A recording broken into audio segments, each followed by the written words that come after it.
Hello and good evening, everyone. And thank you for your patience as we was trying to work out some technical things like that.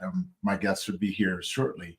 And yeah, I want to say thank you guys for tuning in for another episode of Grief Let's Talk About It podcast. My guest today, man, she is freaking amazing. She has an amazing story. Her name is Nicki, and man, she is going through some crazy stuff, right? And I'm really excited. So for everyone who's tuning in right now or be tuning in later, man, make sure you guys enjoy the conversation, man. And without further ado, I'm going to introduce my guest, and we're going to get this thing rolling for you guys, man. I hope you guys enjoy it. Hi, How you doing, Nikki? Welcome to the show. I'm good. And you? I am doing well. Sorry about the whole mix-up. I don't Oh know yeah, what happened there. yeah. In my calendar, there was a Google Meetup link Oh or no, something. don't go to Google Meets. Go to the StreamYard. Yeah, Yeah, I should have told you that. Always go to the StreamYard. It'll bring you right here. I was like, well, I don't see you. yeah, yeah. Sorry for the mix-up. No, you're good. You're good. And you're here now. And I like to start off and just say, just tell the audience where you're from.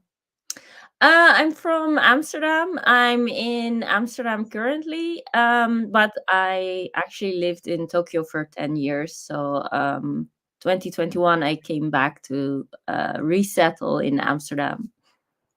Wow. And we touched a little bit on your story, and so what I want to do, I want you to share your journey with the audience and tell them what Let's talk about your business. Let's talk about the journey of getting there and everything like that. So I'm gonna put it over in your ball court, and I'm going to follow your lead. Yeah, well, today is actually a special day because both my birth mom and my adoptive dad have passed away today. My birth mom back in 2016 and my adoptive dad in 2019. So it's been a difficult day to get through. But anyway, I'm glad to be on your show to have a bit of distraction. But yeah, my story, my Japan story begins in 2011. Mhm. I am together with a Japanese man for 5 years at that point. I met him on a dating website, and my mom always said, "Oh, maybe you should find a guy that is more into you than you are into him." So I thought, well, maybe she's right. Maybe she should try that. And straight off the bat, he was very enthusiastic about me. So I thought, oh, maybe I should give it a go. He seems like a nice guy. Mhm. So we were together for 5 years at this point, and I moved from Rotterdam to Amsterdam because he already had his own house, and I was just living in a small studio. So he was like, "Yeah, why don't you just, after 2 months of dating, why don't you just leave the apartment and put your stuff in storage? And if it doesn't work out, we'll figure it out." So I moved in with him. And then 5 years later, he asked me, "How would you feel about um, going to Japan and living there for like 2, 3 years?" Mhm. So I hadn't given it much thought. I was like, 2, 3 years, it's not so long. Worst case scenario, I don't have a job for 2, 3 years, and then I'll just come back to Amsterdam and pick up where I left off. Right. So that's what was going through my mind back then. And so I told him, at least I had the state of mind to tell him, why don't you try and find a job first in case that fails, and see if you can get through your probation, because otherwise we're both going to be out of jobs. That might not be a good idea. So he found a job, and he moved to Japan. I stayed behind for another 2, 3 months, and then I quit my job and I followed him to Tokyo. And yeah, it was such an adjustment, like as a Dutch woman, you're raised to be very independent, to always have your own money, to never rely on anyone, to make sure that you're well educated, because education here is not that expensive. It's maybe around $2,500 per year, or Wow. somewhere around there, $2,500, $3,000 annually. So pretty much everyone goes to college because it's not that expensive, and yeah, there's so many benefits. So um, I figured, oh, if I go to Japan, like Tokyo, London, Paris, New York, Sydney, it's all kind of the same, right? But no, when I came there, everywhere I went, it was like, oh, so you're fluent in Japanese. And I was like, not exactly. So everywhere I went, they were like, yeah, we'll call you. And then you'd never hear from them again. So yeah, it was quite discouraging coming there. And I did a lot of network events, trying to get to know people, trying to make friends. And everywhere I went, the first question people would ask me would be, so what do you do? And then the answer invariably would be like, I'm between jobs, or I'm a housewife, or I'm studying Japanese. And you could see their eyes wander over your shoulder, and they was like, oh yeah, I see someone over there, I'll circle back later, it was really nice meeting you, and have fun. And so yeah, that I kind of had a small identity crisis, like, oh my god, I'm here now in Japan, I'm pretty much stuck, I don't have my own money, I don't have my own job, I don't speak the language, I feel so alienated, I can't seem to find a job, what am I going to do with myself? And everywhere I went, people didn't speak any English. Like if I was in the shops, there was just like aisles and aisles of rice, and I'd be there like, that kind of look the same to me. I just take one, like, yeah, this one seems cheaper. So I'd come home and my husband would be like, oh, what did you just buy? This is completely the wrong kind of rice. And I'd be like, well, it seems the same. What's so different about it? Next time you buy it, I can't read what's on the packaging. So how am I supposed to know the difference? So yeah, and also with the milk, there's all these cartons, and like, is it juice? Is it coffee? Is it milk? Is it soy milk? Is it rice milk, or any kind of other Right.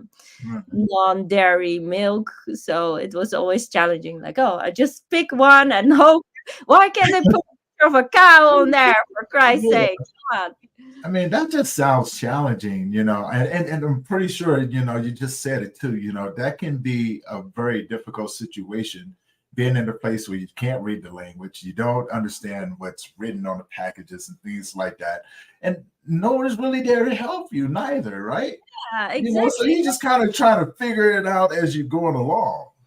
Even worse than that, whenever I would go out with my husband and his friends, then the person sitting next to me would talk to me for like 5 minutes just to be polite in English, and then turn around and start Mhm. speaking Japanese.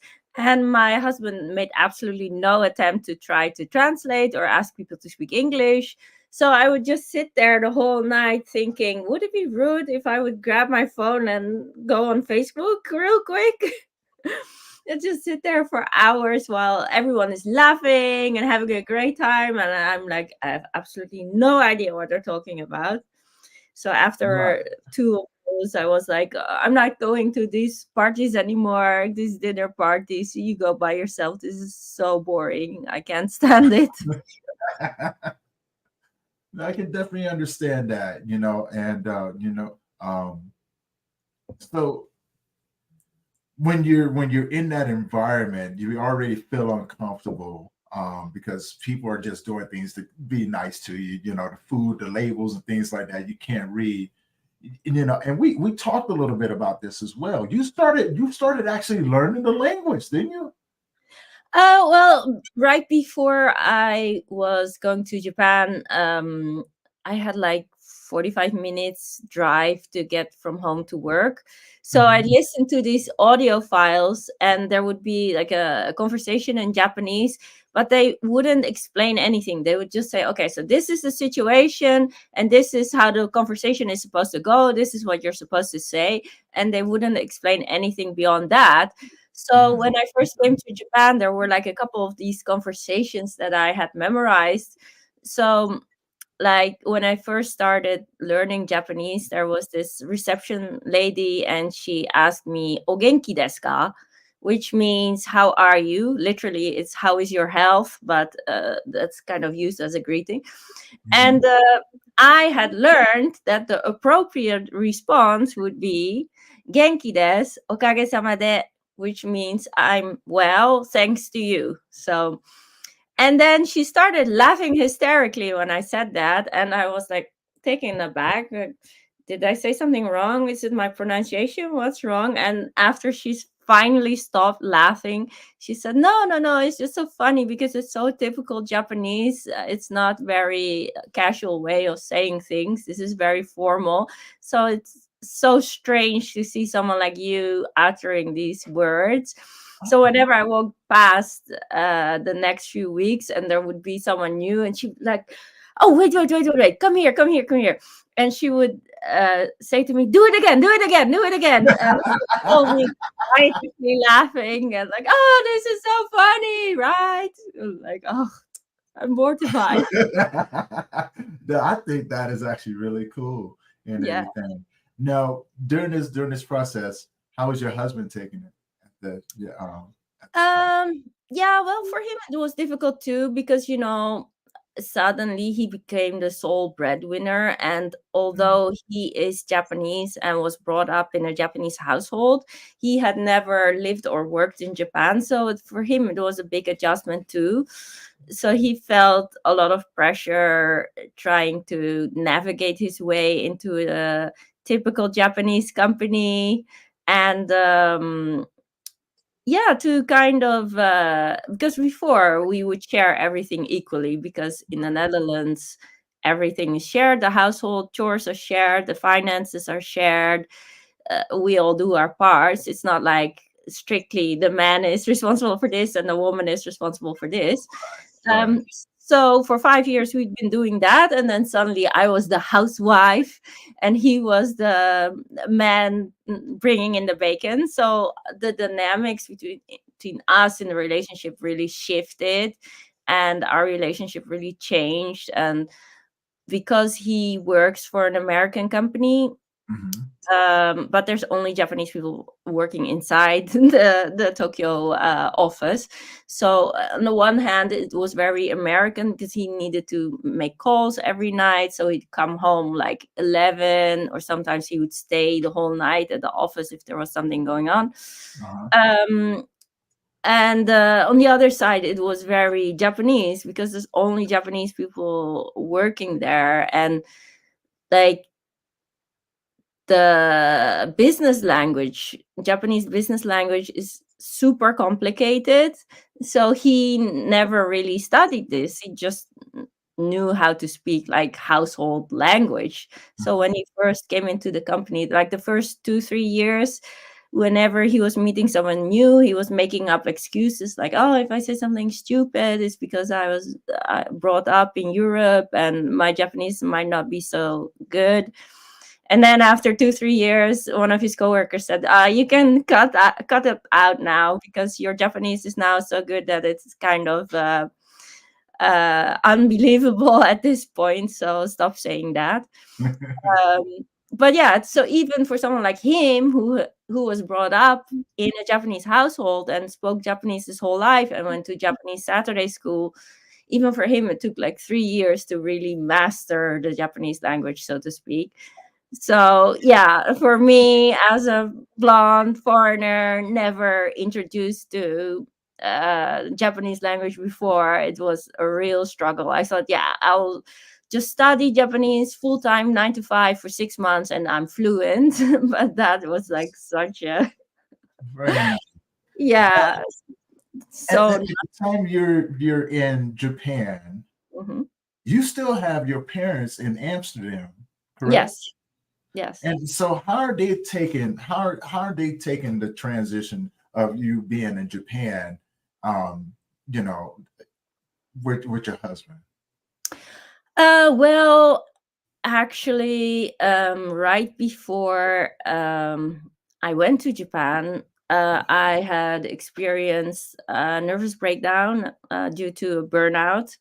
So I was sitting in the lunchroom with my coworkers, and Mhm. one of my coworkers said something really triggering. So I had a panic attack of some sort. So I fainted, and ambulance had to come in, and then it was so bad that I couldn't even leave the house without just bursting into tears for no reason whatsoever. So I stayed home for a while, and I tried to reintegrate. And then at that point, it became clear that we were going to go to Japan. So actually, for me, it was kind of like an escape. So I can leave everything behind, and I don't have to worry about that anymore. And I can just put that into like boxes in the attic of my mind, and I can just become this totally new person who doesn't have all this history and all this trauma, and I can just Mhm. forget about all that. And yeah, some of the issues I had were particularly related to my family, because my mom was like a classic narcissist. So she would Mhm. always say things like, if I wasn't coming over, she would say things, you are just doing that to ruin my life, you're just want to destroy me, and the other niceties like that. So yeah, for me it was like, oh, such a relief, I can finally leave that behind, and there will be like several time zones between us, so I don't have to talk to her every day. And yeah, we both need some breathing space to kind of Mhm. see if we can have a different kind of dynamic, different kind of relationship. So so yeah, I mean, actually my mom had more trouble with me um moving in with my husband, moving to Amsterdam, because they lived somewhere else Yeah. outside of Amsterdam. And it was like maybe 30-40 minute drive, so it wasn't even that far. But Right, for right. some reason, it was always, when I needed to go there, it's like, oh, it's just a 30-minute drive. And when they needed to come to me, it's like, oh no, but we can't go to the big city, and it's such a long drive, and it's so inconvenient, so Mhm. she would always be pressuring me to come over, and that kind of thing. So but when I went to Japan, she kind of already um, relented to the fact that this was going to happen, and perhaps it would be good if there would be some distance between us. So Okay. at that point, she didn't seem to have that many issues with it. Well, she was crying, of course, at the airport, that kind of thing. But Yeah, but you mentioned something too, and coming from a place where I had to do, I was with a narcissist, and I can tell you, man, whew, I am so glad, I am glad I got it in one piece. oh Um, my gosh, yes, 'Cause she took my dignity and pride and just stomped all over it and then blamed me because she did it. I was like, hey, hold yes, on, like you yeah. know, Oh and my gosh, yes, yeah, and but dealing with, now fast forwarding, mm, um, how is the relationship with you and your husband, yes, um, as you're going through this transition? Because again, we talked about it, and you started a good company yeah. I during started this looking. process.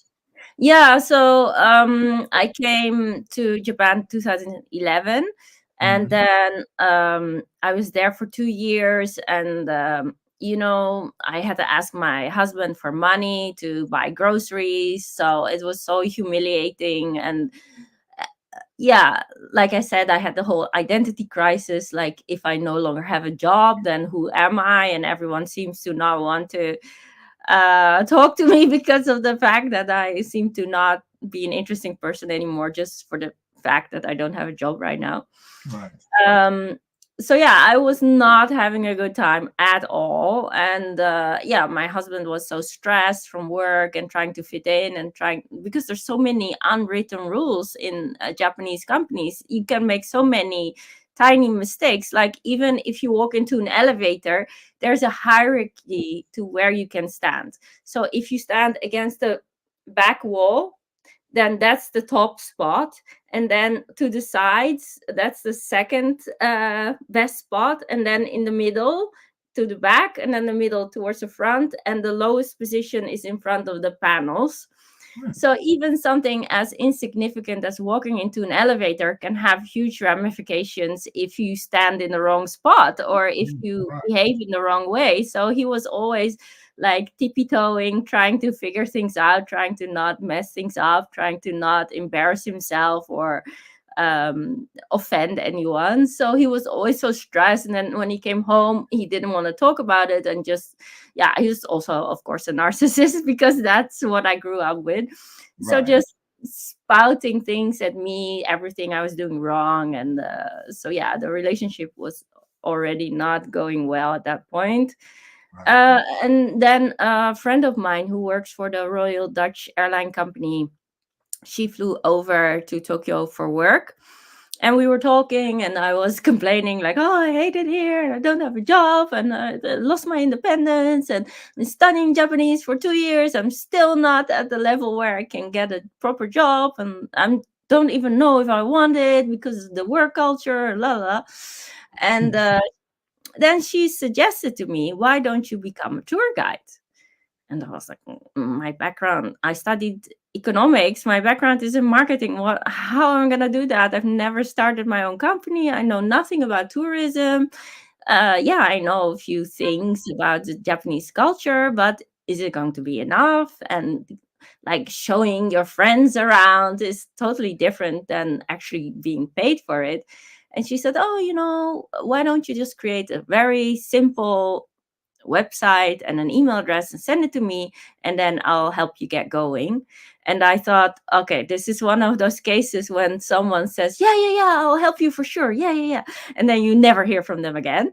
But Right. just to be on the safe side, I sent it to her, and I just was not expecting anything at all. And then after 1 week, I got an email like, oh, yeah, I saw that you do guided tours and I would love to book you. And I literally fell off my chair from amazement. Like, oh my God, I was so not expecting that. And I really had to scramble because, other than the website and the email address, I had not prepared anything, because I still kind of figured like it's like 90% chance that this will not work out. So I had Mhm. to get registered, and I had to fix everything, and build the itineraries and the storylines that I was going to use. So yeah, that first week I was just frantically scrambling to get ready for my first clients, and I was just constantly like imposter syndrome, like, oh my God, what are they gonna think? They're gonna think I'm such a amateur, and you know Imposter syndrome is real. yeah, oh my It's God. very real.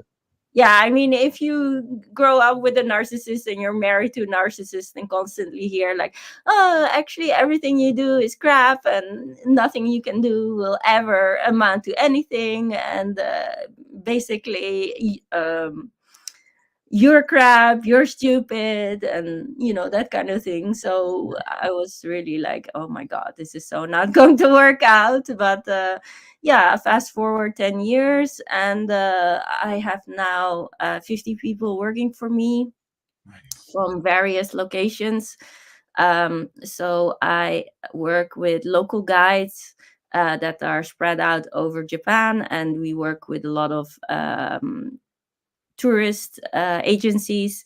So they'll sell our tours within a package, Mhm. and they'll just email us like, oh, this couple or this group or whatever wants to book a tour with you. And Mhm. then since 2018, I'm doing it together with a partner because it's starting to get a bit over my head. Right. And she does all the planning and all the admin, so I'm really glad that she does that because she's super good at that and I'm not.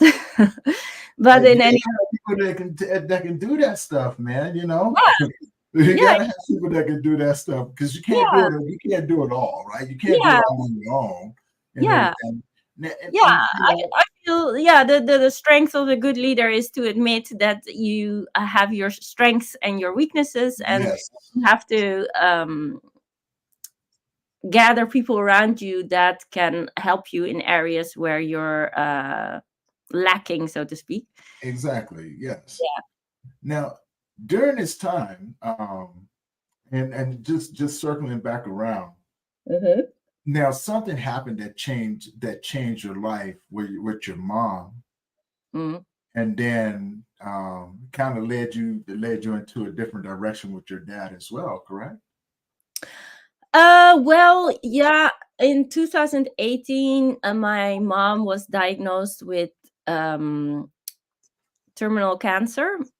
And accidentally, my daughter, because in 2014 I gave birth to a daughter in Japan, Hmm. and I said to my husband, when she comes to an age where she has to attend elementary school, I want her to do that in the Netherlands, and I want to go back to Europe. So we'd already been arranging to go back to Europe, and then we got the news that my mom had the ovarian cancer, and her life expectancy was 3 months. So I was going back to the Netherlands, and that's when I got the partner, and she helped me to run the business together. So that also allowed me to go back to Amsterdam. And yeah, my husband had to stay behind because he had hired a successor, and he needed to help the successor get off the ground. So I had gone ahead, and we'd looked at apartments and that kind of thing. So our daughter was going to school already. And yeah, turned out that 3 months was actually 3 weeks. So the progression of my mother's disease was like extremely rapid. Like from the moment I arrived, she was still like eating and drinking and sitting up and talking, to like 3 weeks later, I had to bury her. Um, and of course, she'd been sick for 4 years. So my dad had been completely focused on being there for her, going to the appointments, trying to get her better, and clinging on to every last bit of hope, thinking she might miraculously recover. And then, of course, he'd seen it coming, but still, it's such a shock to the system when from one day you're running around trying to arrange everything, and the next day she's gone. Right. So he had a lot of frustration and a lot of anger. And also in the last few weeks of my mom being alive, both of them experienced a lot of anger and a lot of frustration, and like, why is this happening? And why is she not? Because she was receiving treatment, but it wasn't working. So like, why isn't this treatment working, and that kind of thing. And of course, the only one around to blame. Is you. Yes. Yeah, So I totally understand. yeah, Definitely so totally that's why, understand. yeah. Now, your dad, after your mom passed away, kind of took it kind of rough, didn't you? Oh, Because yeah. you ended up having to take care of him for a little bit, didn't you? Yeah, exactly. So yeah, he was having panic attacks when I needed to leave the house to get medication for him or do groceries, and he was in a really, really bad place. Hmm. So then that was the summer of 2018. And then in October, I needed to go back to Japan to arrange the move, because Hmm. all of the furniture needed to be put in containers and then moved back to Amsterdam. So I went back to Tokyo. I had arranged for him to have dinner with one of my brothers, a different one every night. So there would be someone kind of taking care of him. Right. Um, so I was in Tokyo, and then my husband said, "Actually, you guys can come back next month." I was like, "What do you mean?" "Yeah, because the move is move is off. So, the move is off. What do you mean? We're already living there. What the Right. move already happened. What do you mean the move is off? There's no possible way the move is off. And he was like, yeah, because I hired someone to take over, but it turns out that he lied about pretty much everything, and he's totally incompetent. He cannot take over my position, and now we're in this lawsuit trying to get rid of him, and I don't have a budget to hire someone else, so I need to stay here. So the move is off. So you guys can come back. And I said, no. Of course I can't come back. My father is gone to pieces. He can't even function properly. And I cannot just grab my daughter and get her out of school and then hope and pray that she can just get into a decent school in Japan. That's not how it works. Right. You need to prepare that. And there's this whole interview process and like vetting process to get her into proper schools. So if you like, because Tokyo is so big, there's 38 million people living there, so a lot of the schools are on the outskirts of town, so it Yeah. takes 2 hours to get there. And I was like, no, I'm not going to put a 5-year-old in a bus at 7 a.m. for 2 hours to get her to school. I want one in the city center so she can so I can just go by bike and pick her up and drop her off. So I said, well, I'm going to take a year to prepare for her to get into the school that I want. And I'm going to take that year also to kind of get my dad back on track, so to speak, to kind of sort out his life as far as you can do that as an outsider. And make sure that he has some kind of routine and he can get going again by himself. And yeah, then I'll come back to Tokyo. And at first, my husband was very much against that, and he was saying, "No, of course not, and you're coming back, and that's the end of it." And then later, begrudgingly, he was like, "Okay, I'm fine with it. You can stay there for a year." And our marriage was already quite rocky at the time, so I also suggested, like, "Oh, I mean, we're apart for a year. Are you sure you want me to even come back to Tokyo? Do you want to get a divorce, or you want to do counseling, or what is it you want to do?" And he was like, no, no, no, I want you to come back after a year for sure. We'll Mm. make it work. It'll be fine. So, yeah, so then for 1 year I was living with my dad. And of course, we had not taken that into account. That was never going to even be an option. So I was sleeping in a single bed together with my daughter, who was 4 at the time, and in this tiny little room that was like the size of a closet. Mhm. And my dad was living like 45 minutes away from the school that my daughter went to. So, like 45 minutes to an hour, I would drive to and from school every day to bring her and to pick her up. So it was really exhausting. And then in between, taking care of my father and the house, and yeah, trying to keep my husband content and trying to work on that relationship as well. So yeah, it was like I never really had a chance to grieve for my mom passing, because Yeah. I was so focused on trying to make it work, trying to make sure everyone had food and drinks and the bills were paid and everything was functioning, and making arrangements for everything. So everyone had time to sit with her and to do the last final talk, so to say, and to Yeah. say goodbye. And I was the only one who never did that, because I was just so focused on everything else. And then I was had to take care of my father. So yeah, I was just running around like crazy. So I did that for a year. And then at the end of that year, when it became time to go back to Japan, like a few weeks before, Mhm. um, I was on my husband's iTunes account to watch something on Apple TV, and I saw this thing with the subscriptions, and I thought, oh, interesting. Let's take a look at that. Bling. And then it said the Tinder Gold account, 6 months in operation already. Wow. So I took a picture and I sent it to him and I asked him, "Is there anything you would like to tell me about this?" And he said, "Oh yeah, no, it's just an ego boost. It's just I like to see if people like me, and I'm not actually meeting them. It's just so I know that I'm still attractive." I'm like, "So you're telling me you're paying $60 a month just so you can see that people like you? How stupid do you think I am?" Yeah. Well, you know So how that goes. Yeah.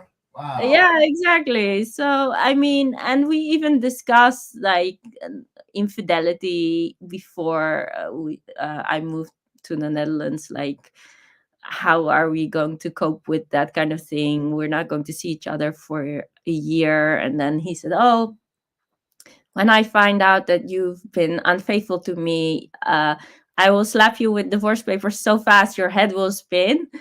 So I was like, "Well, okay, if that's how you feel, I have enough on my plate with my dad and my daughter, so I don't have to see other people, so that'll be fine. So if we can both agree to not see other people, then I'm okay with that." And but yeah, then it turned out I'd been faithful for the whole year, and he'd just been philandering like crazy. Wow. So, but yeah, like everything was already set towards me going back to Tokyo. Like Mhm. school had been arranged and paid for my daughter, and things had already been packed, and like I couldn't back out at that point anymore. I felt so I was like, okay, well, this is the reality. Again, we had the same talk like, "Do you want to get a divorce? Do you want me to stay here? Are you sure you still want me to go to Tokyo? What's going on with the whole dating thing?" And it's like, "No, it's nothing serious. I don't have anything.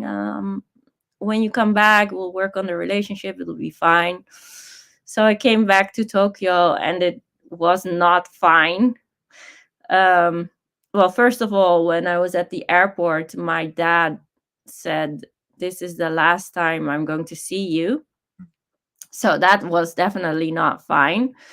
And I was like, "What do you mean the last time I'll see you? I mean, it's August and I'm coming back in December for Christmas. So it's just going to be a few more months. Just hang in there. We'll call, we'll talk, it'll be fine." And he said, "No, no, no, no. Seriously, this is the last time I'm going to see you." So I got really upset with him, like, "Oh, come on, I'm trying to say goodbye here. Why do you have to be like that? And can't we just end things on a good note and say goodbye in like, well, I wouldn't say happy way, but at least in a nice way?" Uh, and I was like, "Okay, fine. If that's the way you're going to be, then I'll talk to you when I get back to Tokyo, and it'll be okay. I'll see you in December. Hopefully, you'll be in a better mood." And it turned out that he was right, because I left in August, and in October I got a call from one of my brothers who said, "Your dad has been admitted to hospital. If you want to say goodbye, you have to get here now." So I was like debating with my husband, like, "Do you think you'll manage until December? Should I wait? Should I book?" And finally, I decided to book. So I literally just 5 minutes ago booked the ticket, and I was like, "Okay, I'm flying in tomorrow." And then I got another phone call from my brother saying, "Oh, actually, he passed away. So you can still come, but then you'll just be arranging the funeral. You won't be able to say goodbye to him." So yeah, that was really gut wrenching. Like, oh my gosh, if I just come one day earlier and things like that. But that's the thing with regret. If there's nothing you can change about it after the fact, then there's no point in beating yourself on the head about it, because it's just not going to change anything anyway. Right. Right. So yeah, so my husband was like, "Oh, okay, I'm going to give you 5 days to arrange the funeral and clear out the house, because I won't take care of our daughter for longer than that. You just have to figure it out." So I was super jet lagged back in Amsterdam.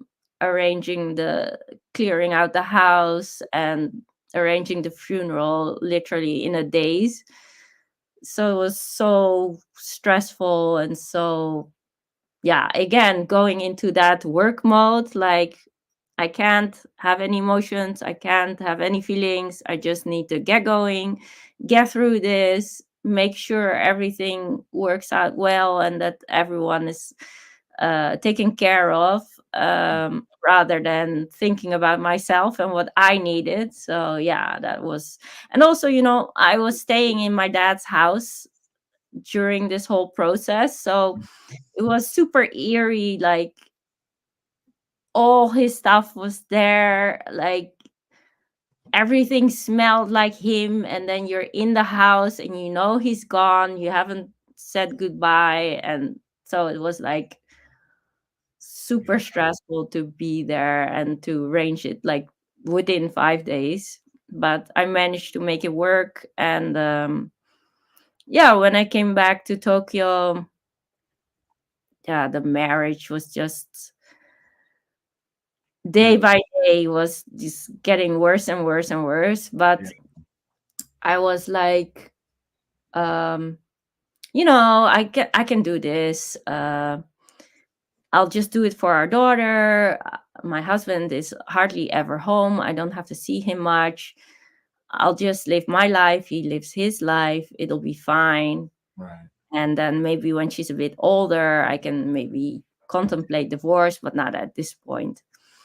And then COVID hit in 2020, and it was supposed to be the best year ever because of the Olympics in Tokyo. Mm-hmm. And instead, it became the worst year ever. My business partner had a nervous breakdown because of all of the cancellations and people asking for their money back and that kind of thing. So I told her, like, why don't you just drop out completely? Let me handle it. If there's anything I feel you need to know, I will loop you back in and we'll discuss it. But I'll just take care of everything. So again, I was taking on all of the burden and trying to survive, even though I was struggling myself. And yeah, and then we had to do the whole schooling from home, and my husband had to work from home, and he was there all the time, and he was just driving me insane, like 24 hours, like, you do this wrong, and you do that wrong, and it's a horrible person, and you're fat, and you're ugly, and you're this, and you're that. So I just one day I just had enough. I thought I just need to get rid of him. I don't care. I just need some kind of excuse. And I knew that he was seeing people, or at least a person. And one night he came home drunk again, even though it was a lockdown. So how he managed that, I don't know. Mm-hmm. But he forgot to lock his phone. So I just went through his phone. I took screenshots of anything incriminating. And then the next morning when he woke up, I was like, I don't know where you're going to sleep tonight, but it's not going to be here. So grab your stuff and just go. And yeah, he did that. He was really dumbfounded because I never done anything like that. I was always the one doing all the compromising and trying to make other people happy and putting away my own happiness to accommodate others. So he thought, oh, she'll change her mind, she'll take me back. Right. And this was for the first time when I put up my boundaries and I said, no, no means no, and I don't care, you're not coming back. So when he realized that, he tried to manipulate me, and he was like, if you want to go back to the Netherlands and you don't want me to come live with you for the period in between, then I'm going to make sure that you're leaving with nothing. And then I told him, well, if that's what you want for me and your daughter, then you go right ahead, and I'm not going to stop you. You manage all our finances, so if that's what you want to do, then go right ahead. And he kept his word. He dipped into my business account. I had gotten inheritance from my parents passing away, that was gone. and we sold property in 2019 and got a nice profit, and he spent all of it. So by the time I was going back to Amsterdam, I literally had two bags and my child. And my husband said at that point, why don't you leave all your stuff behind? Just take the elementary stuff that you're going to need in the next couple of weeks, and put everything in boxes, and then I'll send it over to you. And then his girlfriend moved into our house, and she was like, okay, let's see what's inside these boxes. And she had a little bonfire, and she got rid of everything, and the stuff she was still able to use, she used for herself. And the rest she just threw out. So letters, photos, anything. Wow. So Wow. yeah, and also this apartment I'm at, we had that prior to me going to Japan, but we were renting it out all the time. And because of COVID, the people that were living inside the apartment, even though we gave them like 3 months warning in advance, up until 2 days before I was actually supposed to come back, they were like, yeah, we're still not sure when we're going to leave, and we'll try to leave as quickly as possible, but we cannot guarantee it. So it was super stressful. So up until 2 days before I was supposed to leave, I didn't know if I was going to have a place to stay. Right. So I contacted one of my brothers and said, well, this is the case. I might need a place to stay for me and my daughter for maybe a week or maybe up to a month. I don't know. You have 3 rooms available. Can we maybe stay at your place for a while? And then he was like, that's really inconvenient. And, you know, you are such a independent person, and you're such a resourceful person. I'm sure you're like a cat that always lands on their feet, and I'm pretty sure you'll find another way to make it work. Yeah. And we wish you lots of love, and wish you all the best, but that's as far as we're going to go. And the fact that you want to come back from Tokyo shouldn't be our problem, so good luck. So Wow. yeah, it was that was really incredible to experience that from your own family, that Yeah. they treat you like that. Like, yeah, we don't really care. I mean, you're traveling with a 5-year-old, but or no, she was 6 at the time, I think. But if you need to sleep on a park bench, then yeah, go right ahead. That's not our problem. So Wow. Wow. So you've had to go back, go through all of this stuff, only to mhm. have your brother tell you, no, he's in so many words, he says he's not going to help you. And you got your daughter, not sure where you're going to live at, and you're back Yeah. in Amsterdam. You've gone through hell and back. Oh, for sure. Yeah, it was like so stressful, and I Right. didn't have any money. I didn't have a bank account. I didn't even exist, so to Right. speak, because my registration number for the Netherlands was no longer valid. So at one point, I was really exasperated on the phone with this lady from the electric company or something. They were threatening me with suing me because I wasn't paying my bills. And she asked me, how can I help you? And I literally said, I don't exist.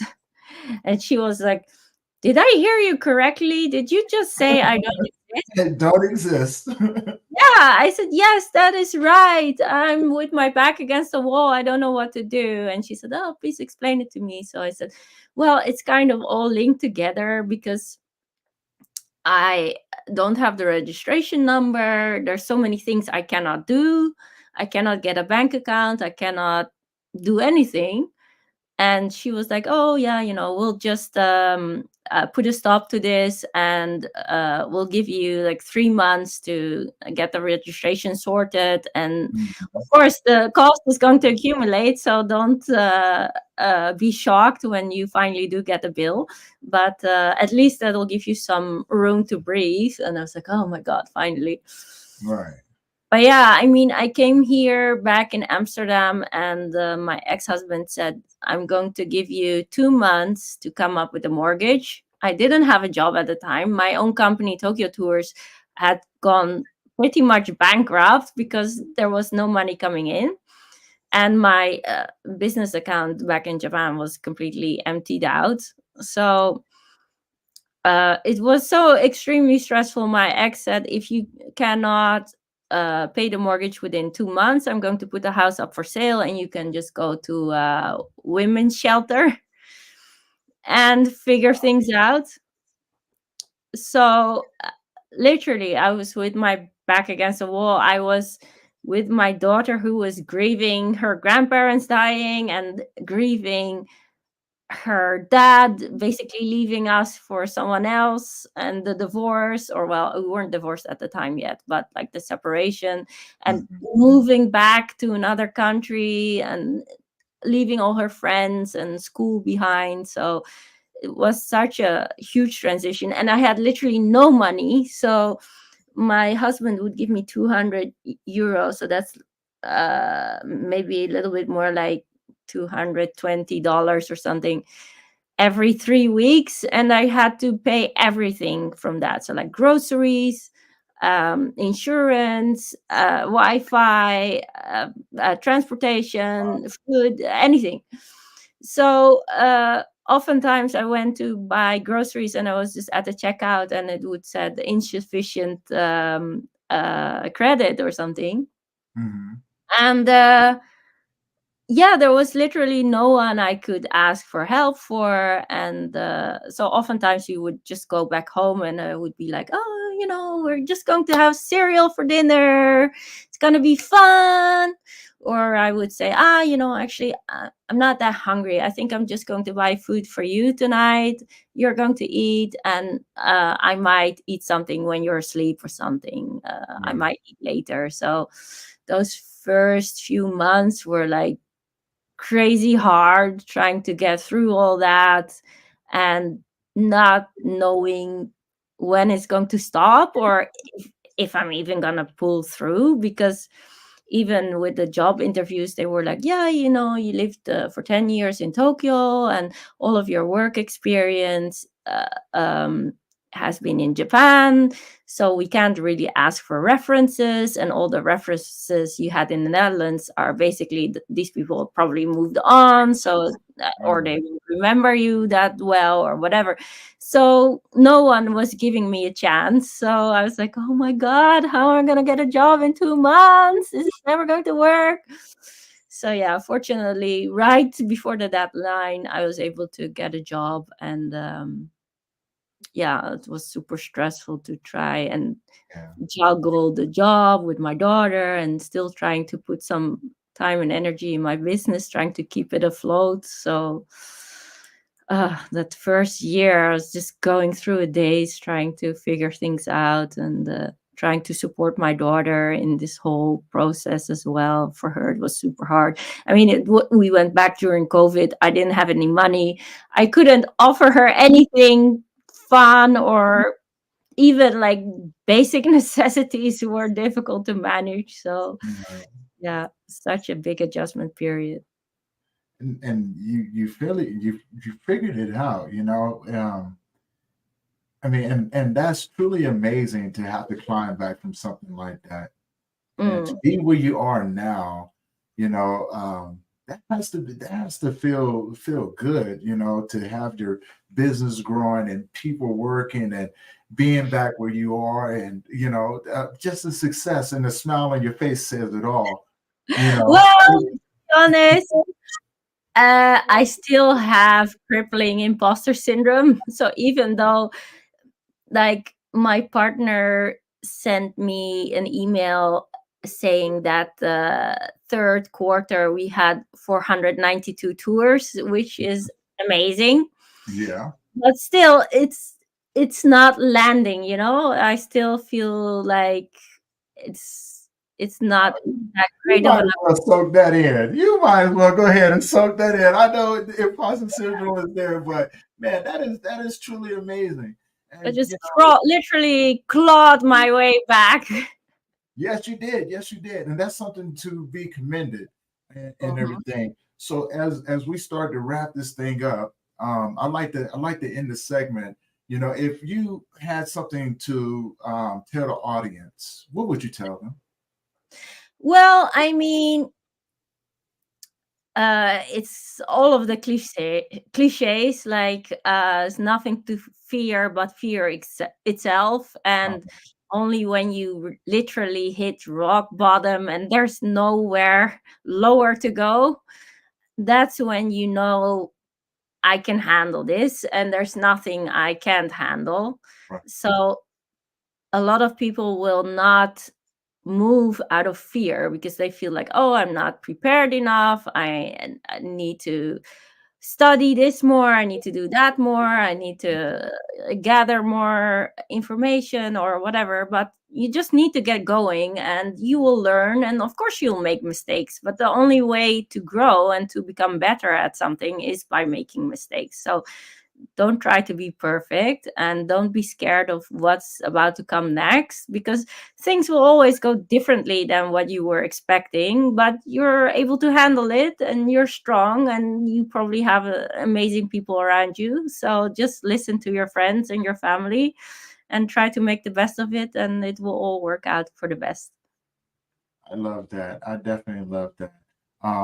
Where can people find you? They can find me on my website www.tokiotours.nl or com. I have two websites, and Tokyo is spelled the Dutch way, so not with a Y but with an I. So Tokiotours .nl or .com.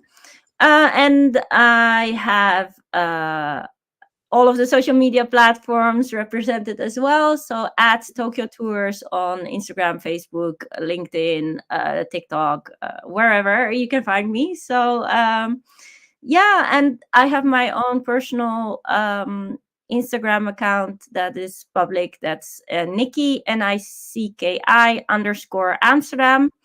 So if you want to shoot me a DM, feel free to do so. And I'd love to hear from you if you have any issues about going to Japan or working in Japan or traveling to Japan or anything Japan related. I'll be able to help you out. So don't hesitate to ask me for help. It's truly amazing. Nikki, thank you for being on the show and sharing such an amazing story. And for everyone who's tuning in or will be tuning in later, you guys go ahead and look her up. If you guys are going to be doing some traveling, check her out. Hopefully, you guys enjoyed this conversation, man. Truly amazing. It's just another inspiring story of saying anything is possible if you can put your mind to it and you have the courage enough to keep moving. And as always, I am Tony Lynch. I am your host of the Grief Let's Talk About It podcast. And if you guys made it this far, do me a favor, hit that subscribe button, hit the bell notification so you guys will be notified anytime that we go live and drop another episode. And until next time, you guys keep your head up. We love you and thank you for always allowing us to bring these stories to you. So until next time, peace.